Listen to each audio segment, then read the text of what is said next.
오늘도 말씀을 굽는 시간 가운데 나오신 여러분들 축복합니다. 오늘 하나님께서 우리에게 주신 말씀 함께 나누기 원하는데요. 열왕기상 15장 25절에서 32절까지의 말씀입니다. 유다의 아사 왕 둘째 해에 여로보암의 아들 나답이 이스라엘 왕이 되어 2년 동안 이스라엘을 다스리니라. 그가 여호와 보시기에 악을 행하되 그의 아버지의 길로 행하며 그가 이스라엘에게 범하게 한 그 죄 중에 행한지라. 이에 이사갈 족속 아히야의 아들 바하사가 그를 모반하여 블레셋 사람에게 속한 기브돈에서 그를 죽였으니 이는 나답과 온 이스라엘이 기브돈을 애워싸고 있었음이더라. 유다의 아사 왕 셋째 해에 바하사가 나답을 죽이고 대신하여 왕이 되고 왕이 될 때에 여로보암의 온 집을 쳐서 생명 있는 자를 한 사람도 남기지 아니하고 다 멸하였는데 여호와께서 그의 종 실로 사람 아히야를 통하여 하신 말씀과 같이 되었으니 이는 여로보암이 범죄하고 또 이스라엘에게 범하게 한 죄로 말미암음이며 또 그가 이스라엘의 하나님 여호와를 노엽게 한 일 때문이었더라. 나답의 남은 사적과 행한 모든 일은 이스라엘 왕 역대지략에 기록되지 아니하였느냐. 아사와 이스라엘의 바하사 왕 사이에 일생 동안 전쟁이 있으니라. 아멘. 네, 이 말씀 가지고 하나님의 은혜 나누게 되길 소망합니다. 어제 이제 감사하게도 많은 분들이 기도해 주셔가지고 우리 편집자, 예, 편집 요원 두 번째 우리 친구의 어머니께서 잘 수술을 하셨다고 얘기를 들었어요. 그래서 감사하다고 꼭 전해드리고 싶고요. 네, 아유 너무 감사합니다. 함께 기도해 주셔서. 네, 저희가 어제 영상까지 이렇게 보면서 남유다 왕들의 이야기를 살펴보았죠. 르호보암, 아비암, 아사에 이르도록 이야기를 나눴는데 아사가 잠깐 반짝하면서 하나님 마음에 들었었다. 요렇게 이야기를 나눴어요. 아사라는 사람이 이제 군사적인 부분에 여러 가지 결점들이 있고 자기가 연약할 때마다 하나님을 의지하기보다 주변의 상황들을 좀 의지하곤 했었지만 그럼에도 불구하고 하나님께서 아사에 대한 것을 좋게 평가하시는 부분들이 있었던 것이죠. 열왕기상에서는 요렇게 이제 남유다의 왕에 대한 부분을 이야기를 딱 하고 나서 다시 북왕국 이스라엘로 초점을 이렇게 눈을 이렇게 한번 돌립니다. 그래서 그 왕들에 대한 설명을 이제 하기 시작하는데요. 북왕국 이스라엘 이 왕들은요 하나같이 다 하나님 앞에 낙제점을 받는 왕들이었습니다. 르호보암, 아비암, 아사에 이르는 유다 왕국의 왕들은 나름대로 한 사람 한 사람이 다 긴 통치 기간을 가지거든요. 이 유다의 왕들은. 근데 이제 그에 비해서 이스라엘 북왕국 이스라엘은요. 여로보암이 처음 왕이 된 다음에 20여 년을 통치합니다. 근데 그 이후로부터 어떤 일이 벌어지냐면 20명들의 왕들이 쫙 이렇게 나올 때 그중에 7명이 살해를 당해서 죽습니다. 7명이. 그 오늘 살펴볼 이 나답이라는 왕이 여로보암의 아들이에요. 근데 이 왕이 그 7명 살해당한 사람들 중에 첫 번째 케이스에 해당됩니다. 가장 먼저 살해를 당한 사람이죠. 그래서 여로보암의 왕국, 여로보암의 이 북왕국 이스라엘을 통치하는 그 왕조는 나답에 이르러서 끝이 나게 돼요. 2대에 걸쳐서 그냥 끝이 나버리는 거예요. 이 나답의 몰락의 결정적인 원인은 어디 있었는가? 말씀에서는 그의 범죄함이 있었다고 이야기합니다. 28절은 그래서 이렇게 말해주는 것이죠. 그가 여호와 보시기에 악을 행하되 그의 아버지의 길로 행하며 그가 이스라엘에게 범하게 한 그 죄 중에 행한지라. 여로보암과 마찬가지로 아들 나답에게도 하나님을 경외하는 마음이 없었던 것입니다. 그 역시도 그저 자신의 욕망대로 살아가는 사람이었던 것이죠. 이 욕망에 대해서 27절에 그 욕망의 결론을 이야기해 주는데 27절에 보면 나답과 온 이스라엘 사람들이 기브돈을 애워싸고 있었다라고 합니다. 근데 이 기브돈이라는 땅은요 원래 어떤 땅이냐면 단 지파에게 주어진 땅입니다. 원래 그렇게 단 지파가 소유하게 되는 땅이었는데 지금 이제 분열 왕국이 찾아오면서 남유다와 북이스라엘 이렇게 나누어지면서 이게 굉장히 혼란스럽잖아요. 그 시기에 블레셋이 이 혼란스러운 틈을 딱 타가지고 딱 차지해버린 땅입니다. 네, 근데 그 기브돈을 다시 찾기 위해서 나답이 전쟁을 하다가 죽임을 당하게 된 것이죠. 29절과 30절에서는 이렇게 이야기합니다. 왕이 될 때에 여로보암의 온 집을 쳐서 생명 있는 자를 한 사람도 남기지 아니하고 다 멸하였는데 여호와께서 그의 종 실로 사람 아히야를 통해 하신 말씀과 같이 되었으니 이는 여로보암이 범죄하고 또 이스라엘에게 범하게 한 죄로 말미암으며 또 그가 이스라엘 하나님 여호와를 노엽게 한 일 때문이었더라. 자, 이때 나답을 죽인 자가 누구냐면 아히야의 아들, 이사갈 족속 아히야의 아들 바사라는 사람이거든요. 이 사람이 후환을 남기는 걸 싫어해요. 그래가지고 여로보암의 모든 집에 있는 생명을 다 죽여버리는 거죠. 너무 잔인한 일을 행하는데, 근데 이제 왜 그렇게 했을까를 생각해 보면은 후환을 남기기가 두려웠던 거예요. 하지만 지극히 인간적인 마음으로 여로보암이 온 집에 있는 생명을 다 멸하였지만 이것이 하나님의 말씀대로 된 것이라는 거죠. 여러분, 우리는 이 땅 가운데 살아가면서 욕심을 가지고 살아갑니다. 기쁘돈을 향해 나아가는 나답을 보십시오. 이 욕망 가운데 휩싸여 살아가다가 결국에 죽임을 당하는 거잖아요. 근데 이 나답이라는 사람이 일평생 동안 하나님을 알 만한 기회가 없었을까요? 북왕국 이스라엘의 왕이었던 이 나답에게 하나님의 이름이 들리지 않았을까요? 그렇지 않았을 거란 말이에요. 아마도 굉장히 많은 순간 하나님을 믿을 기회가 이 사람에게 있었을 겁니다. 그럼에도 여러분, 그 심판의 날이 이르기까지, 심지어 자신의 가문에 대한 경고의 그 메시지를 이 사람 모르지 않았을 텐데도 불구하고 그렇게 욕망을 따라 살아가다가 죽임을 당한 것이죠. 여러분, 언젠가는 심판이 있습니다. 우리가 영원히 살 것처럼 보이지만요, 이 땅에서의 삶은 무한하지 않고 유한한 삶인 것이죠. 여러분이 어떠한 기쁨을 누리고 어떠한 행복을 누리건 간에, 혹은 어떠한 고통과 아픔이 여러분 삶 가운데 있든 간에 언젠가는 끝이 나게 되어 있는 겁니다. 여러분, 그래서 그 안에서 눈에 보이고 내 감정, 저는 감정 굉장히 중요하게 생각하는데, 이 감정에 대한 부분에 휩싸여 가지고 살아가기만 하는 그런 인생은 여러분, 언젠가 그 하나님 심판대 앞에서 슬피 우는 일이 생기게 될 거라는 겁니다. 그러니까 눈에 보이는 것만으로 이 땅에 모든 것이 있다라고 생각하면 안 되는 거죠. 그런 삶을 살아가는 사람은 세상의 거짓에 휩싸여 가지고 자신의 정말 하나님께서 심겨 놓으신 그 놀라운 비밀과 복음과 정체성을 다 잃어버린 상태에서 살아가요. 그냥 눈앞에 보이는 나 혼자 잘 먹고 잘 사는 부분, 아니면 조금 선함으로 인해서 다른 내 주변에 있는 사람 조금 도와야겠다, 이 정도 선에서 그치는 것이죠. 진정한 생명을 발견하지 못하는 겁니다. 그 안에서 여러분, 우리는 세상 가운데 예수 그리스도를 붙잡기로 결정하고 하나님이 인도하시는 그 걸음을 따라가는 우리가 되어야 하는 것이죠. 이렇게 보면 목사님 아들, 딸들 중에서 참 훌륭한 믿음의 사람이 나오기도 합니다. 그런데 하나님을 떠나 사는 사람들이 그들 중에서도 있죠.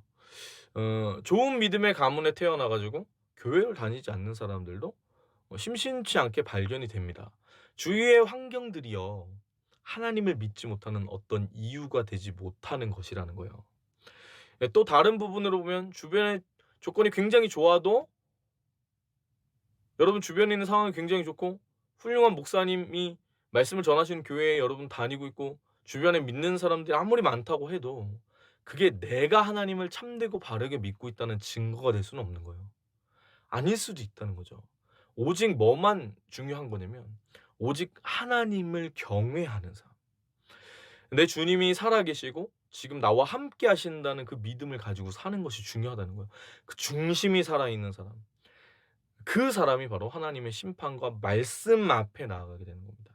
그걸 가지고 있지 않은 사람은 하나님의 심판이 이렇든 저렇든 상관하지 않아요.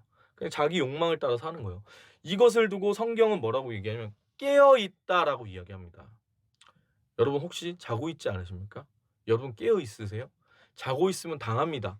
세상이 말하는 바를 따라 가지고요, 그 말이 현혹돼 가지고 자기가 가진 욕망을 따라 그 욕망을 합리화하면서 살아가겠죠.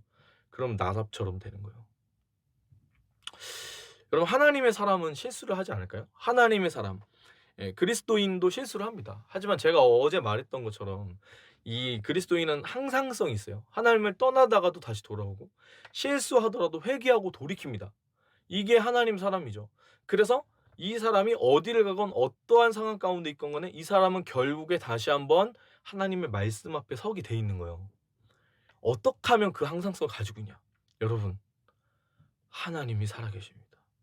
그것을 인식하십시오. 하나님 살아계시다는 것을 여러분 머릿속으로 계속 끊임없이 생각하고 살아가야 합니다. 욕망을 따라 살아갔던 나답에게는요, 하나님을 경외하는 이 하나님이 하나님께서 살아계시다라는 그 마음, 그 믿음이 없었던 것이죠. 여러분, 근데 우리가 이 땅 살아갈 때 그냥 살아가잖아요. 그러면은 그냥 살아가면 세상이 이야기하는 바에 휩싸여 가지고 '어 하나님 안 살아계신 것 같은데?' 이렇게 될 확률이 높습니다. 그래서 여러분, 지금 잠깐 멈추셔야 돼요. 멈춰서 기억하고 바라보고 되새겨야 돼요. 하나님은 살아계십니다. 오늘 하나님께서 우리에게 주신 찬송 나누기 원하는데요. 오늘 찬양은 함께 고백하기 원합니다. 나의 갈망은 이라는 찬양인데, 이게 참 너무 좋은 찬양이죠. 뒤에 가사가 이래요. 주 얼굴 보게 하소서, 주 더욱 알게 하소서, 주님의 눈에 비춰진 아름다운 보리, 주 모든 것 주셨으니 주 영상 담기 위하여 나의 모든 것을 주님께 드립니다. 여러분, 이것이 우리의 소원이었으면 좋겠습니다. 함께 고백할까요?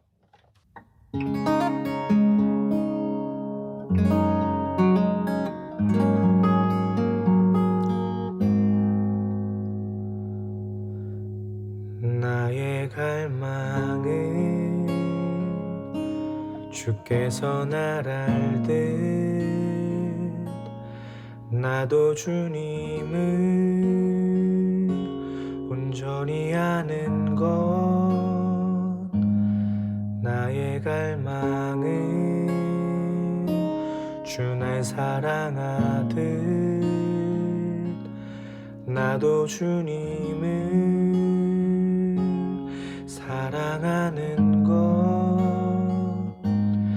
주 얼굴 보게 하소서, 주 더욱 알게 하소서, 주님의 눈에 비춰진 아름다운 보리, 주 모든 것 주셨으니 주 영상 담기 위하여 나의 모든 것을 주님께 드립니다.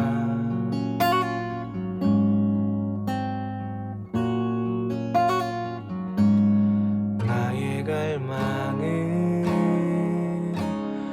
내 모든 삶을 사랑의 제사로 주께 드리는 것. 내 사랑 주의 기쁨이 되리, 주의 사랑에 빛을 비추리.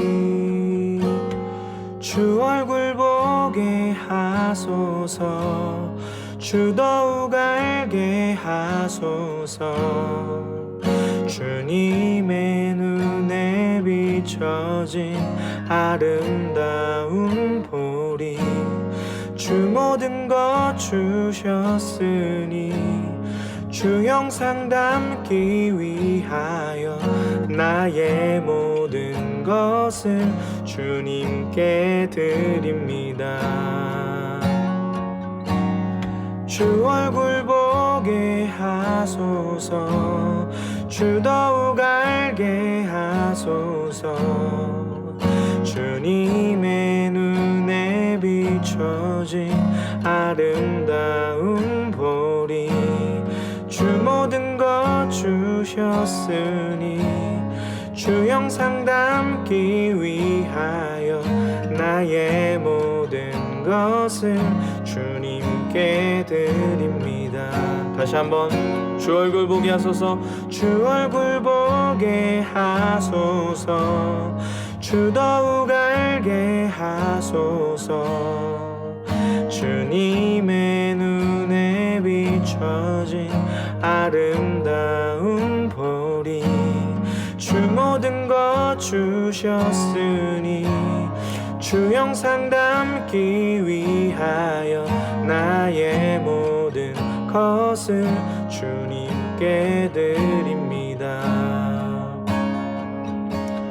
주 얼굴 보게 하소서, 주 더욱 알게 하소서, 주님의 눈에 비춰진 아름다운 보리, 주 모든 것 주셨으니 주 영상 담기 위하여 나의 모든 것을 주님께 드립니다. 사랑의 주님, 이것이 우리의 소원, 우리의 갈망이 되게 하여 주시옵소서. 주님의 얼굴을 보게 하여 주시옵소서. 주님, 우리가 주님의 그 형상을 담기 위해서 나의 모든 것을 드리는 그 믿음의 삶을 살아가게 하여 주시옵소서. 오직 주님, 우리가 주님을 경외하게 하여 주시고 살아계신 하나님을 바라보고 늘 인식하는 그 삶을 살아갈 수 있도록. 주님, 우리가 죽어있는 하나님이 아니라 그 살아있는 주님과 주님 친밀한 그 교제의 관계 가운데 사귐의 그 주님 기도로 나아갈 수 있도록 주님 인도하여 주시옵소서. 오늘 하루도 하나님 앞에서 그렇게 살아갈 수 있는 우리들 될 수 있도록 주님, 우리가 주님 바라보는 그 하루 될 수 있도록 주님 붙들어 주시옵소서. 주님을 찬송합니다. 감사드리며 예수님의 이름으로 기도합니다. 아멘. 오늘 하루도 화이팅입니다. 사랑합니다. 축복합니다.